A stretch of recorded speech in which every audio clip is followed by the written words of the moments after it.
Bapak, Ibu, Saudara-saudari sekalian yang berbahagia, pujilah Sang Buddha, Namo Buddhaya. Pagi hari ini merupakan keberuntungan bagi kita semua. Kita bisa berkumpul di tempat ini untuk melakukan kebajikan, memberikan puja, penghormatan kepada yang patut dihormati, Buddha, Dhamma, dan Sangha. Dan juga bersama-sama mengulang kembali apa yang telah diajarkan oleh Guru Agung kita Sang Buddha dengan mendengarkan Dhamma. Pada kesempatan pagi hari ini, dari panitia meminta saya untuk membahas satu tema yang merupakan salah satu ajaran penting yang telah ditunjukkan oleh Sang Buddha. Sebuah keberadaan yang real, yang nyata, yang ditunjukkan oleh Sang Buddha berkenaan dengan kehidupan kita. Yang tidak lain adalah tentang karma atau perbuatan. Dan tentu berbicara tentang karma atau perbuatan, umat Buddha sesungguhnya secara umum sudah memahami. Tetapi kemudian pertanyaannya adalah kenapa karma, terutama karma baik, itu dikatakan sebagai harta yang sejati atau harta yang sebenarnya. Kenapa bukan harta-harta lain, tetapi adalah karma baik dikatakan sebagai harta yang sejati. Sebelum kita memahami kenapa karma baik adalah harta sejati, kita juga perlu untuk mengingat kembali apa itu karma. Karena sesungguhnya berbicara tentang karma yang kita umat Buddha mengenal sebagai perbuatan, sebenarnya ajaran ini tidak hanya diajarkan dalam agama Buddha. Pada zaman Sang Buddha juga sudah ada banyak ajaran yang mereka meyakini keberadaan karma, keberadaan tentang hukum sebab akibat. Hanya kemudian yang perlu dibedakan adalah ajaran karma yang diajarkan oleh Sang Buddha itu terkadang berbeda dari ajaran karma yang diajarkan oleh para guru spiritual pada zaman Sang Buddha. Bahkan seringkali pemahaman tentang karma pun juga saat ini sekarang di masyarakat itu terkadang juga berbeda dari pemahaman karma yang diajarkan oleh Sang Buddha. Pada zaman Sang Buddha, sebagai contoh, ada guru spiritual yang merupakan kaum Jaina, yang gurunya adalah Niganta Nyatabuta. Dan komunitas mereka juga meyakini bahwa kehidupan setiap makhluk, termasuk kehidupan setiap manusia, itu dipengaruhi oleh karma, oleh perbuatan. Tetapi menjadi masalah adalah, yang menjadi perbedaan adalah, mereka punya pandangan bahwa setiap kebahagiaan dan penderitaan manusia itu hanya disebabkan oleh karma lampu. Maka ajaran mereka disebut Pube Kata Hetuwada. Ajaran yang menitik beratkan pada bahwa kebahagiaan, penderitaan setiap manusia disebabkan oleh karma lampu. Apakah pandangan seperti ini sesuai dengan ajaran Buddha atau berbeda? Sesuai atau berbeda? Berbeda. Perbedaannya adalah Sang Buddha menyatakan bahwa karma, perbuatan yang membawa dampak pada setiap kehidupan manusia bahkan makhluk itu tidak hanya karma lampau, tetapi juga adalah karma saat ini dan sekarang. Tidak hanya karma lampau, tapi niganta, nyata buta, jadi katakan komunitas mereka menyatakan bahwa setiap makhluk mengalami penderitaan, kebahagiaan atas dasar hanya perbuatan yang lampau. Jadi berbeda. Kemudian ada lagi pada zaman Sang Buddha, ada banyak kaum Brahmanisme atau kaum Brahmana yang punya ajaran. Mereka juga mengajarkan tentang karma. Mereka juga mengajarkan bahwa kebahagiaan dan penderitaan manusia itu disebabkan oleh perbuatannya masing-masing. Tetapi kemudian definisi perbuatan baik dan buruk bagi mereka berbeda dari ajaran Buddha. Mereka mengatakan bahwasanya apapun perbuatan yang ketika itu dilakukan untuk dipersembahkan kepada pencipta mereka yang dianggap sebagai pencipta, yang menciptakan alam semesta beserta makhluk-makhluknya, apapun perbuatan yang diarahkan untuk persembahan kepada pencipta ini dikatakan sebagai perbuatan yang baik. Maka salah satunya adalah mereka yang juga diikuti oleh banyak orang, termasuk pada zaman dahulu ada banyak raja yang juga mengikuti ajaran mereka. Salah satunya adalah ketika melakukan upacara yang melibatkan pembunuhan makhluk hidup, atau dikenal sebagai upacara kurban pada waktu itu. Seperti misalnya Raja Pasenadi Kosala pernah melakukan upacara demikian. Kemudian juga ada seorang Brahmana dalam salah satu khutbah dalam 3 nikaya, yaitu Kuttadanta, Brahmana Kuttadanta akan melakukan upacara kurban, melibatkan ribuan binatang, ribuan hewan itu dibunuh. Tapi membunuh untuk dipersembahkan kepada sesosok kekuatan ini dikatakan sebagai kebajikan, sebagai perbuatan yang baik, yang nantinya akan membawa kepada kehidupan di alam yang baik. Apakah konsep karma yang seperti ini, yang sama-sama karma, sama-sama punya pahala atau pala atau buah, itu sama dengan ajaran Buddha? Tentu berbeda. Bahkan zaman sekarang pun juga ketika berbicara karma, zaman sekarang banyak kan kalau orang mengatakan karma itu hanya mengonotasikan karma itu sebagai hal yang buruk. Misalnya apa? Ada orang sedang kesusahan karena karmanya. Kan begitu ya. Tapi kalau ada orang sedang mendapatkan kebahagiaan, tidak pernah mengatakan itu karmanya secara umum.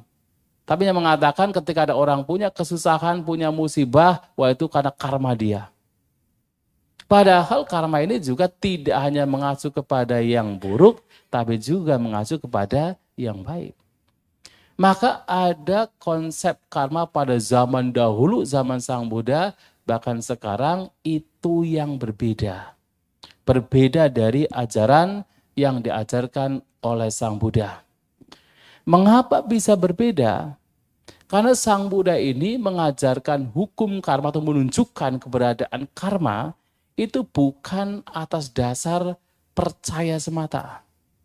Bukan atas dasar karena ini sudah tradisi yang turun-temurun. Bukan atas dasar kata guru. Mungkin dulu ketika masih bodhisattva, belum mendengar dari Uddakarma Buddha, dari Alara Kalama, tidak. Tetapi Sang Buddha menunjukkan keberadaan karma ini dan dampak-dampaknya atas dasar pengalaman beliau. Atas dasar pengetahuan tinggi beliau. Disebut sebagai abinya. Maka kalau Bapak Ibu, saudara-saudari sekalian kembali kepada cerita, riwayat kehidupan Sang Buddha, ketika beliau masih sebagai seorang bodhisattva, setelah mendapatkan makanan dari Sujata, kemudian menyeberangi Sungai Niranjara, duduk di bawah pohon pipali. Tahu kan pohon pipali? yang kemudian sekarang dikenal sebagai pohon Bodhi. Tepat di bulan purnama bulan Waisak, dijaga malam pertama. Apa yang beliau alami?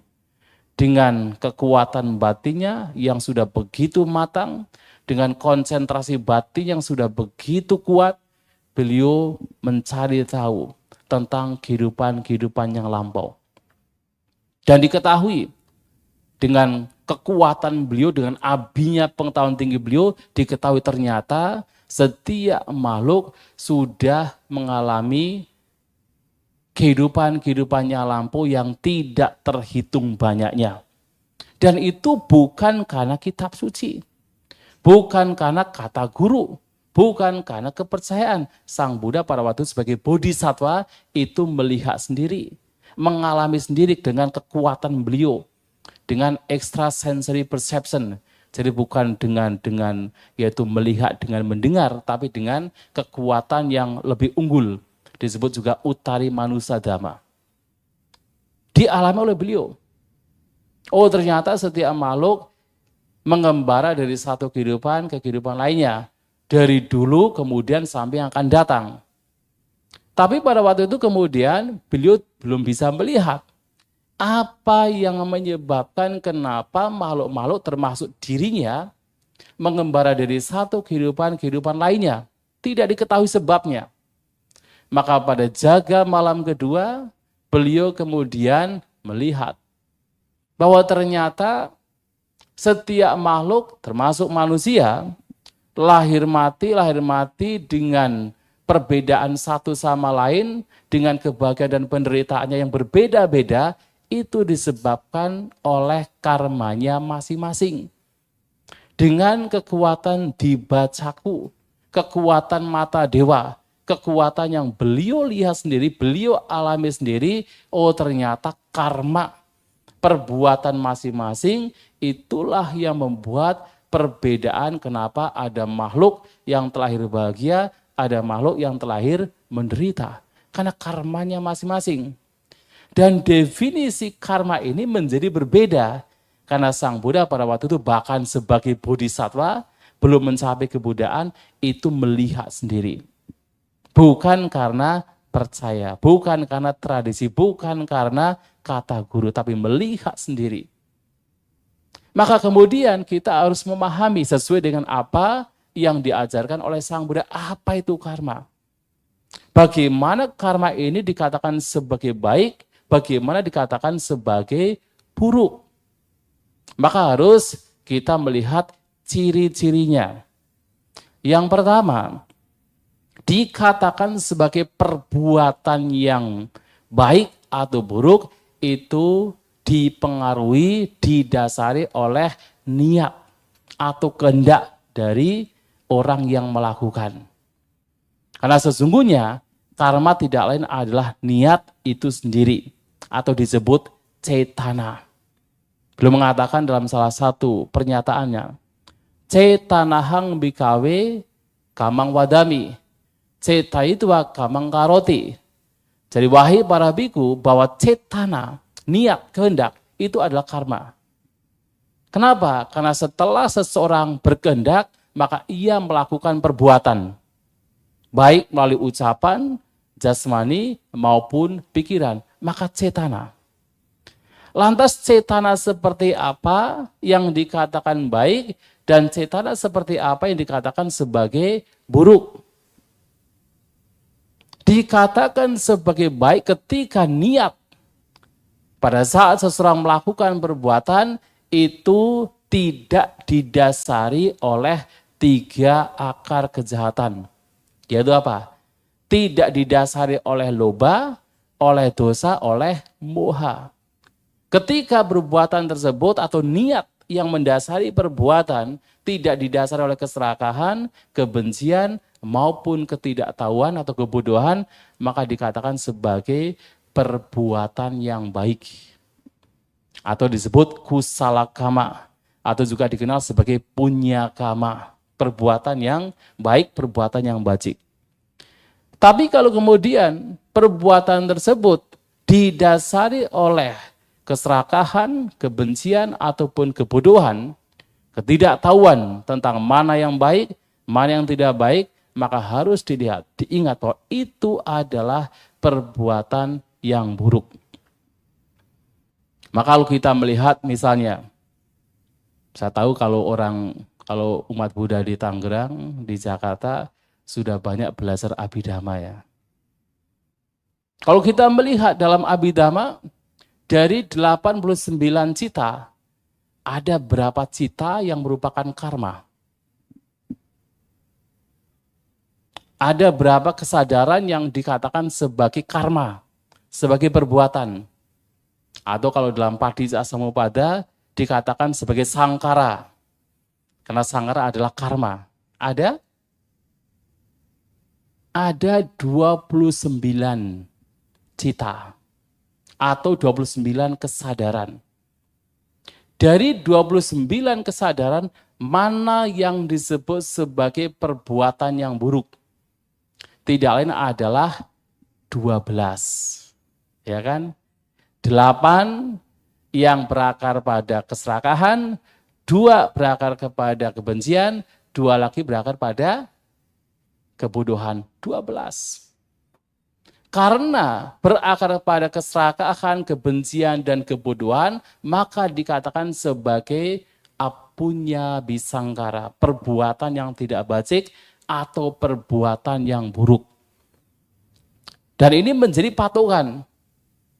Kalau perbuatan itu dilandasi oleh keserakahan, kebencian, kebodohan, sudah pasti itu perbuatan yang buruk. Tapi kalau kemudian perbuatan tersebut tidak dilandasi oleh 3 ini, maka perbuatan tersebut adalah perbuatan yang baik. Maka sisanya, dari 12 itu, sisanya yang tidak lain adalah ada 8 mahakusala, ada 5 rupa wacara, dan ada 4 arupa wacara. Sisanya adalah perbuatan yang baik. Bahkan kalau dalam Abhidhamma atau di dalam kitab komentar, punya bisangkara yang bajik itu adalah mahakusala 8 dan juga rupa wacara 5. Sedangkan yang 4 terakhir, yang arupa jana disebut sebagai anenja bisangkara. Itu lebih baik lagi. Tetapi kemudian yang penting di sini adalah niat.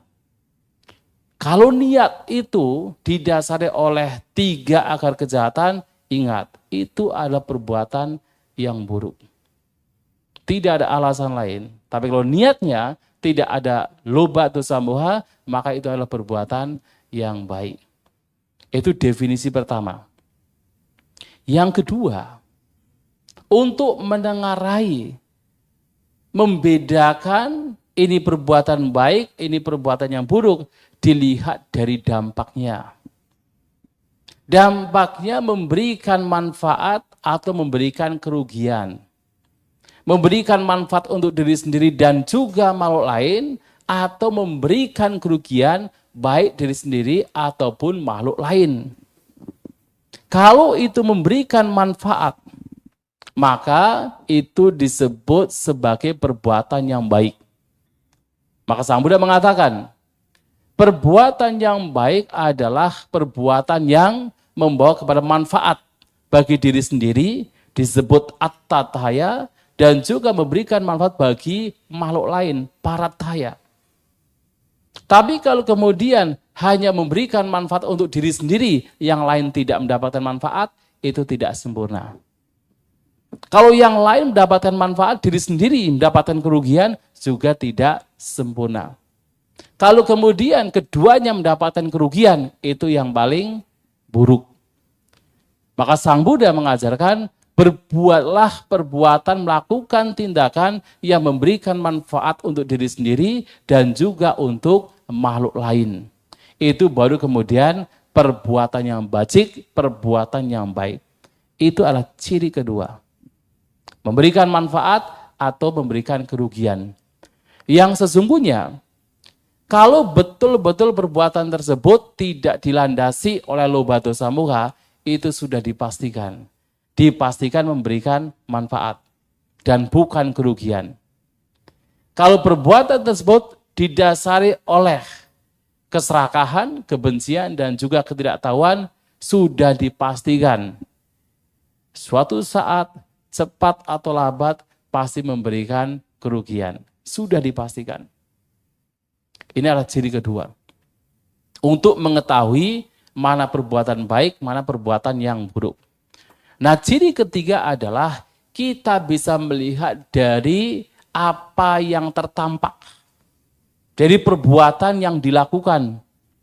Apakah perbuatannya ini disebut sebagai, kalau dalam bahasa Dhamma adalah sucarita, perbuatan yang baik, atau disebut sebagai ducarita, perbuatan yang buruk. Dan ada patokannya. Dikatakan perbuatan yang buruk, kalau perbuatan tersebut terdiri dari salah satu di antara 10 perbuatan yang disebut dasa akusala kamapata. Yaitu apa? Membunuh, mencuri, melakukan tindakan asusila. Ini adalah perbuatan yang dilakukan oleh jasmani. 3 ini. Membunuh, mengambil yang bukan milik, dan melakukan tindakan asusila. Ada 4 lain yang disebut sebagai perbuatan buruk yang dilakukan oleh ucapan. Yaitu berbohong, mengucapkan kata-kata yang memecah belah, mengucapkan kata-kata yang kasar, dan kata-kata yang tidak bermanfaat. Ini ucapan. Sedangkan ada 3 yang merupakan perbuatan yang masih berada dalam pikiran. Yaitu ketamakan, kebencian, dan memiliki pandangan yang salah. 10 perbuatan ini. Kalau 10 perbuatan ini terlihat, apapun alasannya, harus diingat, itu adalah perbuatan yang buruk. Apapun alasannya. Orang mungkin mengatakan, nggak apa-apa mencuri, nggak apa-apa korupsi. Nanti digunakan untuk membangun wihara. Misalnya. Apapun alasannya kalau sudah mencuri, itu adalah perbuatan yang buruk. Orang mengatakan, boleh membunuh. Asalkan jangan membunuh manusia. Misalnya begitu. Baik atau baik? Oh, buruk ya. Kan ada yang mengatakan kan, nggak apa-apa membunuh nyamuk gitu misalnya kan, nggak apa-apa membunuh binatang, yang penting jangan manusia. Tetap buruk, apapun alasannya. Atau misalnya orang mengatakan, boleh membunuh binatang yang penting dimakan, jangan dibuang, jangan disia-siakan. Apapun alasannya, membunuh tetap perbuatan yang buruk, perbuatan yang tidak baik. Maka perbuatan-perbuatan yang baik adalah perbuatan yang menghindari 10 perbuatan yang tadi telah disebutkan. Menghindari membunuh, menghindari mencuri, menghindari tindakan asusila. Juga menghindari 4 ucapan yang salah. Termasuk adalah tidak memiliki ketamakan, tidak memiliki kebencian, dan memiliki pandangan yang benar. Kalau 10 perbuatan ini dilakukan, apapun alasannya ketika dilakukan, walaupun mungkin orang menghujat kita misalnya, itu tetap perbuatan yang baik. Kan bisa juga kita melakukan kebajikan tapi masih dihujat kan. Oh kamu bodoh. Ada misalnya, ini kan hutan belantara nggak ada yang memiliki, tebang saja. Kamu bodoh kalau nggak ikut tebang gitu misalnya gitu. Apapun alasannya kalau seseorang melakukan perbuatan yang tidak didasari oleh loba dosa moha, itu adalah kebaikan. Apapun alasannya kalau seseorang tidak melakukan 10 perbuatan yang buruk, itu adalah kebaikan. Ini adalah cirinya. Nah, dengan melihat ciri mana yang disebut sebagai perbuatan yang baik, mana perbuatan yang buruk, maka kita tahu. Kita tahu bahwa perbuatan yang baik merupakan harta. Harta bagi kita. Dan perbuatan yang baik ini adalah harta yang sejati. Mengapa dikatakan sebagai harta yang sejati? Pertama, karena kebajikan perbuatan yang baik atau kusala kama atau punya kama sudah sangat dipastikan sesuai dengan hukum sebab akibat sudah sangat dipastikan pasti memberikan kebahagiaan. Tidak ada ceritanya perbuatan yang baik akan memberikan penderitaan. Tetapi sesuai dengan hukum sebab akibat, dan itu adalah hukum yang pasti, yang keberadaannya pasti, setiap perbuatan yang baik pasti memberikan kebahagiaan. Tidak mungkin memberikan penderitaan. Bahkan Sang Buddha pernah menyampaikan, suatu kali ketika beliau sedang berpindah patah, di tempat yang pada waktu itu dilanda paceklik, tidak banyak makanan. Kemudian ada beberapa orang dari para pertapa lain mengatakan, oh Sang Buddha dan para siswanya itu menghancurkan masyarakat. Masyarakat yang sedang paceklik, tetapi mereka masih melakukan pindah patah. Apa kata Sang Buddha? Sang Buddha menyampaikan, saya tidak pernah melihat ada orang menjadi miskin hanya gara-gara berdana. Tidak pernah melihat. Dan yang disampaikan Sang Buddha ini bukan untuk membela diri. Sang Buddha mengatakan demikian karena beliau tahu. Dengan pengetahuan beliau, dengan abinya beliau mengetahui bahwa tidak ada orang yang menjadi miskin hanya gara-gara melakukan praktek berdana. Tapi yang beliau lihat adalah setiap orang yang melakukan kebajikan, salah satunya berdana, pasti dampaknya adalah kebahagiaan. Karena ini adalah hukum yang pasti keberadaannya. Maka dalam salah satu perumpamaannya tentang hukum karma ini diibaratkan seperti orang yang menabur benih. Sebagaimana orang menabur benih, demikian pula yang nanti akan dipanen. Maka pembuat kebajikan mendapatkan kebaikan, pembuat kejahatan mendapatkan keburukan atau mendapatkan penderitaan. Kalau kita menanam bibit padi, sudah sangat dipastikan nanti yang akan tumbuh, yang akan memberikan buah adalah buah padi, bukan buah jagung. Kecuali padinya dijual jadi jagung. Tetapi yang akan dipanen pasti adalah buah padi. Kalau seseorang menanam bibit jagung, yang nanti akan dipanen juga adalah buah jagung. Dan ini adalah sebuah keberadaan yang pasti. Bahwa setiap kebajikan pasti membawa kepada kebahagiaan. Tidak mungkin kebajikan membawa kepada penderitaan. Tapi mungkin orang akan bertanya, tapi Bante, saya sudah banyak melakukan kebajikan, tetapi kok hidup saya susah? Tidak ada kebahagiaan. Harus diingat, seperti yang tadi disampaikan bahwa karma perbuatan itu tidak hanya karma sekarang, ada karma lampau. Tidak hanya karma lampau, tapi juga ada karma sekarang. Mungkin karma lampaunya banyak melakukan hal yang buruk. Yang buruk-buruk ini yang sedang berbuah. Sedangkan karma sekarang belum berbuah. Karena tidak semua perbuatan, tidak semua karma itu akan bisa langsung berbuah. Kadang menunggu. Seperti misalnya tadi menanam jagung. Tidak kemudian begitu tanam langsung tumbuh tinggi, langsung dapat jagungnya. Tapi bisa juga menunggu sampai berapa? 3 bulan. Baru mendapatkan buahnya.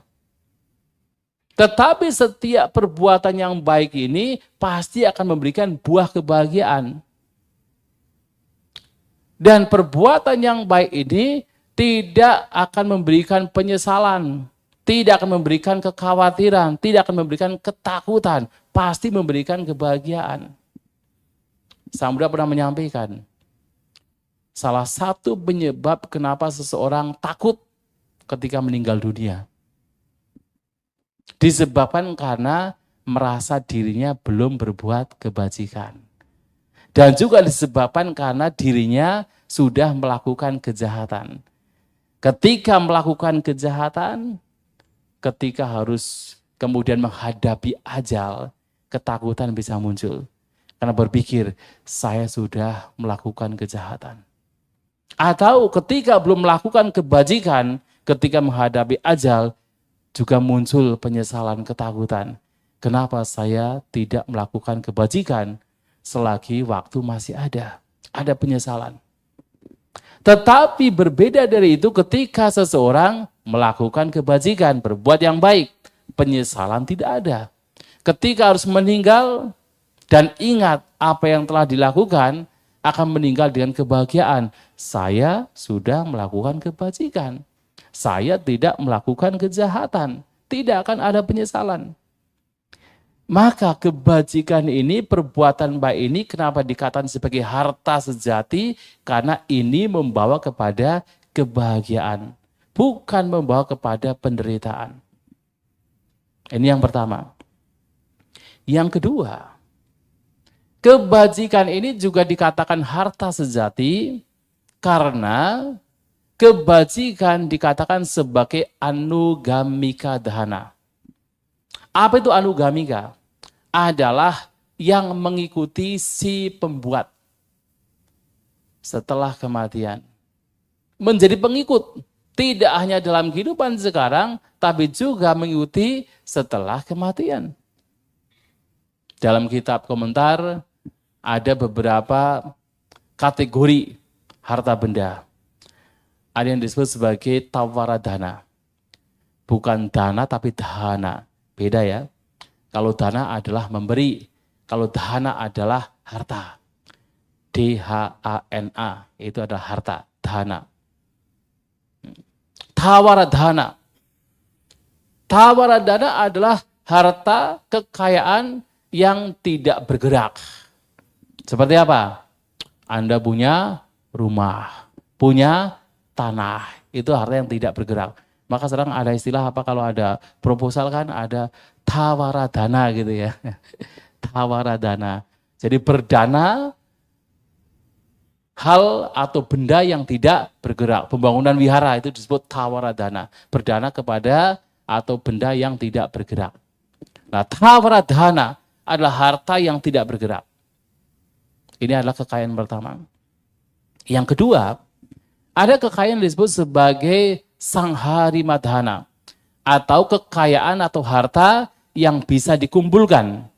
Seperti apa? Uang, emas, perak. Ada mungkin mengkoleksi mobil misalnya. Itu juga sangharimadhana. Atau Anda mengkoleksi jam, berbagai macam jam bermerek, Rolex dan sebagainya dikoleksi misalnya. Atau tas, Gucci. Nah, misalnya. Bukan Gucci yang di Tegal ya. Lagi ada musibah ya kemarin. Itu adalah sangharimadhana atau kekayaan yang bisa dikumpulkan. Yang ketiga, anggasamadhana, yaitu kekayaan berupa keterampilan. Anda punya keterampilan sebagai seorang pedagang, sebagai seorang insinyur, sebagai seorang petani, sebagai seorang guru dan sebagainya. Punya keterampilan. Itu disebut anggasamadhana. Dan juga ada dana atau kekayaan yang disebut sebagai janggamadhana. Janggama itu, jangga itu adalah kaki. Ini mengacu kepada punya apa? Punya kerbau, punya sapi, punya kambing, punya atau hewan. Ini juga harta juga. Itu disebut janggamadhana. Tetapi 4 kekayaan ini hanya biasanya diperoleh dan dipertahankan pada saat sekarang seseorang masih hidup. Ketika kematian terjadi, 4 jenis kekayaan ini tidak ikut si pemilik, ya kan? Apapun harta benda berupa misalnya binatang, berupa emas, perak, uang yang ditabung, kekayaan, rumah dan sebagainya, itu tidak mengikuti si pemilik setelah kematian. Hanya satu yang akan mengikuti si pemilik tidak lain adalah anugamika dana. Dan anugamika dana ini adalah kekayaan berupa perbuatan-perbuatan yang baik. Praktek berdana, praktek sila, meditasi, melakukan perbuatan-perbuatan yang didasari oleh 10 perbuatan yang baik, itu adalah anugamika dana. Karena mengikuti pemiliknya maka disebut sebagai harta yang sejati. Yang lainnya itu sifatnya adalah hanya digunakan pada saat seseorang masih hidup, tapi tidak dibawa setelah kematian. Ini yang kedua. Yang ketiga, dikatakan sebagai harta sejati karena harta ini juga membantu seseorang untuk mencapai kehidupan spiritual. Harus ingat, walaupun ini masih berupa kebajikan, tetapi kebajikan ini juga membawa seseorang, menyokong seseorang, mendukung seseorang untuk mendapatkan kebahagiaan, tidak hanya kebahagiaan yang sifatnya masih duniawi, kebahagiaan yang sifatnya masih sangsarik life atau kehidupan sangsara, tapi adalah kebahagiaan yang bersifat spiritual. Maka kalau Bapak Ibu Saudara-saudara sekalian membaca Nidhi Kanda Sutta, di sana semua kebahagiaan, baik kebahagiaan duniawi yang paling dasar, sampai kebahagiaan yang tertinggi spiritualitas, itu semua disebabkan oleh kebajikan. Paras yang cantik yang paling dasar, suara yang merdu, punya kekuasaan, itu adalah kebajikan, katakan hal-hal yang baik, yang bersifat duniawi, yang paling dasariah, itu disebabkan oleh kebajikan. Sampai kemudian, seseorang mencapai kesucian Sotapanna, Sakadagami, Anagami, Arahanta, mencapai kesucian Paceka Buddha sama Sang Buddha, itu semua disebabkan oleh kebajikan. Harta sejati yang tidak bisa dicuri, tidak bisa dirampok oleh siapapun yang mengikuti sepemiliknya, yaitu kebajikan. Maka seseorang bisa mencapai kebahagiaan spiritual pun juga karena kebajikan. Bayangkan, kalau seseorang misalnya karena kejahatannya kemudian terlahir di alam binatang. Kemudian walaupun dia telah di alam binatang, dia bertemu dengan seorang Buddha. Kira-kira makhluk tersebut yang saat ini telah sebagai binatang, bertemu dengan Sang Buddha, mendengarkan dhamma dari Sang Buddha, kira-kira bisa mencapai kesucian tidak? Bisa tidak? Bisa tidak? Enggak bisa. Walaupun ia bertemu dengan seorang Buddha mendengarkan dhamma, pada waktu itu dia adalah seekor ayam misalnya mendengarkan dhamma, bisa mencapai kesucian tidak? Tidak bisa mencapai. Kenapa? Karena kejahatan dia terlahir sebagai binatang, walaupun bertemu dengan dhamma, itu diibaratkan seperti apa? Seperti sendok atau garpu yang walaupun bersentuhan dengan sup, tapi tidak merasakan rasa sup. Tapi bayangkan kalau seseorang dengan kebajikannya, terlahir sebagai manusia, bisa mendengarkan dhamma, apalagi langsung dari Sang Buddha, dari seorang arahanta, dan cocok sekali memungkinkan orang tersebut untuk bisa terbebaskan.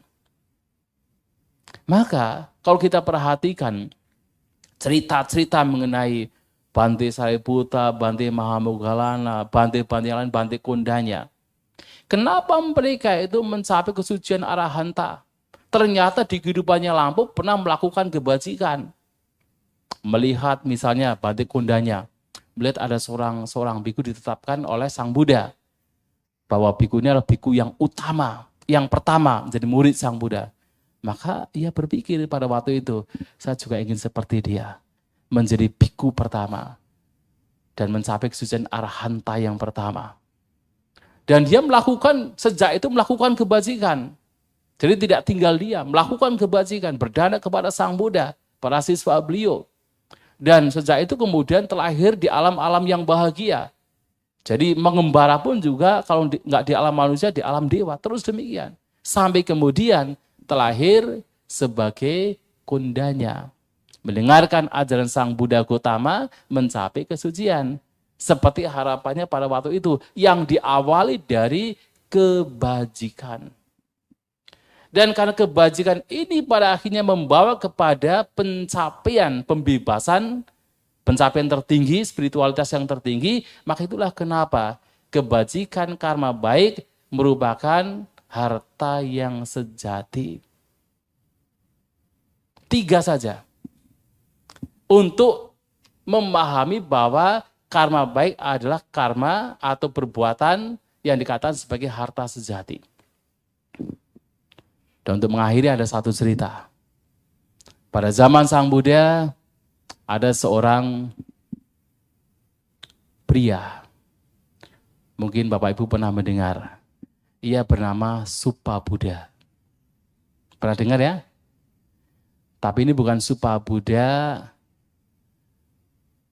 mertua atau ayahanda dari Yasudhara, bukan. Ini Supabuddha.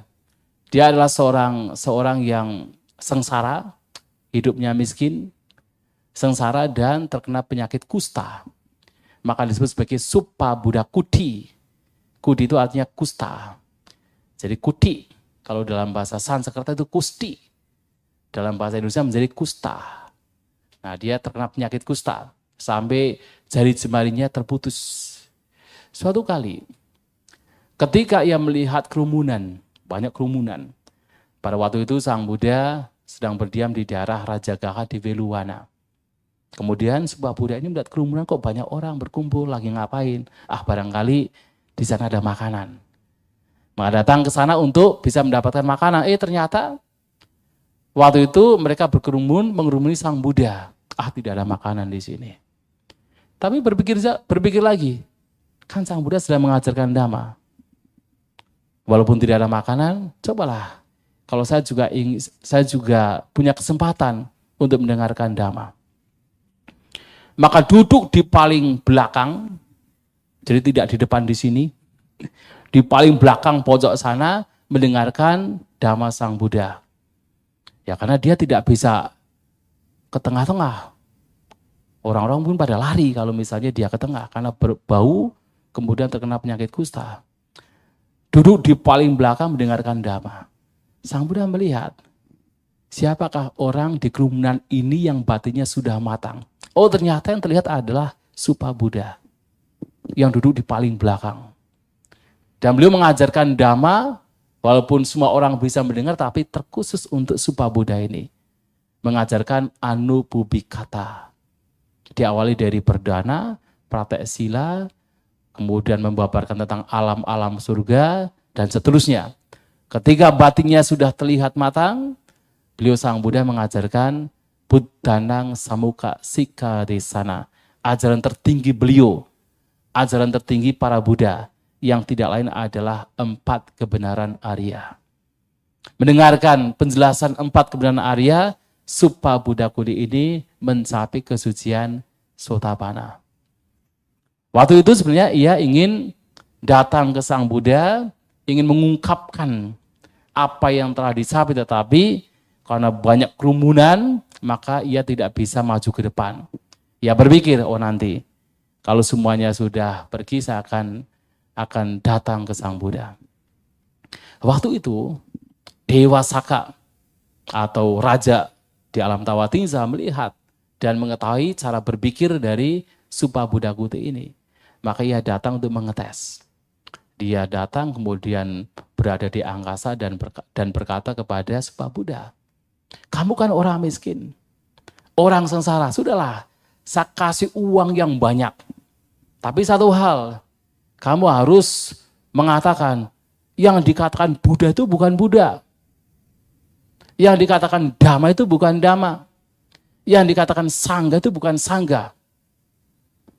Nah, Supabuddha bertanya, kamu siapa? Saya Dewa Saka, raja dari alam Tawatingsa. Nah, mungkin kalau orang lain ketika yang datang adalah Dewa Saka, langsung nyembah-nyembah kan. Dewa datang pada saya kan. Apa yang dikatakan Supabuddha? Kamu bodoh, kamu tidak berguna. Saya itu bukan orang miskin, saya bukan orang sengsara, saya orang yang kaya. Kenapa? Saya punya sada, saya punya sila, saya punya caga, saya punya hiri, punya otapa, punya suta, punya panya. Saya punya 7 jenis kekayaan.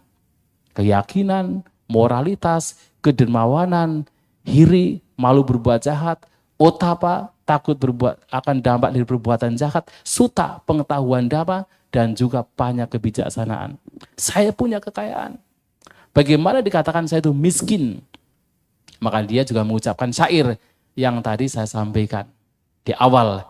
Yasa ete dhana ati itiya purisa sawa. Siapapun wanita dan juga pria yang memiliki harta benda ini, berupa kebajikan, yaitu keyakinan, moralitas, dan sebagainya, maka orang demikian adalah orang adalida, yang dikatakan sebagai orang yang tidak miskin.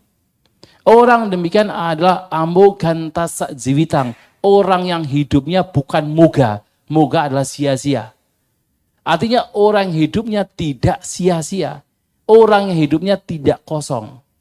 Maka kekayaan ini berupa kualitas-kualitas batin yang nantinya membawa kepada berbagai macam kebajikan, perbuatan-perbuatan baik adalah harta yang sebenarnya. Supa Buddha Kuti ini tidak memiliki harta berupa materi, tidak memiliki kekuasaan, tidak memiliki jabatan, bahkan tidak memiliki kesehatan secara fisik. Tetapi Supa Buddha ini memiliki harta berupa kualitas batin. Yang ini mengarahkan Supa Buddha ini untuk melakukan hal-hal yang baik yang perbuatannya pasti akan terarah. Perbuatannya pasti adalah perbuatan-perbuatan yang baik, kusala kama, yang itulah kenapa disebut sebagai orang yang kaya, bukan orang yang miskin. Itulah Bapak Ibu Saudara-saudara sekalian, bahwasanya kenapa karma baik dikatakan sebagai harta sejati, karena karma baik ini adalah perbuatan-perbuatan baik yang pasti membawa kepada kebahagiaan. Perbuatan yang nantinya akan mengikuti seseorang si pemilik dalam kehidupan selanjutnya. Dan perbuatan baik juga adalah perbuatan yang nantinya akan membawa kepada tingkatan spiritualitas yang tertinggi yang tidak lain adalah pembebasan. Karena itulah perbuatan baik mesti kita lakukan dalam kehidupan kita sebagai harta sejati kita. Terima kasih, semoga apa yang disampaikan membawa kepada pemahaman yang benar. Semoga kita semua senantiasa berjalan di jalan Dhamma, bertumbuh dalam Dhamma, dan semoga kita semua berbahagia. Sampai sata bhavantu sukhitata, semoga semua makhluk hidup berbahagia. Sadu, sadu, sadu.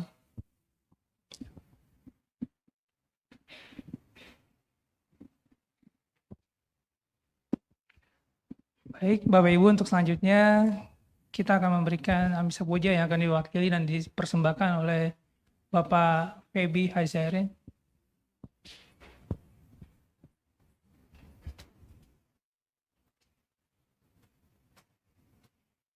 Silakan Pak Feby.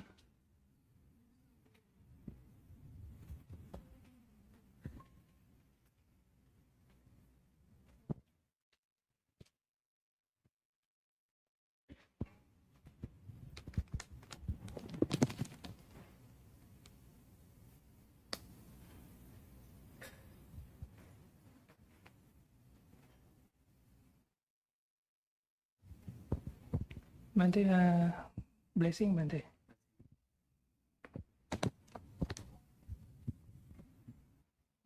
Ya silakan untuk beranjali, merenungkan semoga kebajikan-kebajikan yang dilakukan pada kesempatan pagi hari ini membawa hal yang baik bagi Anda sekalian dan juga bagi para luhur, semoga mereka ikut berbahagia dengan kebajikan yang dilakukan.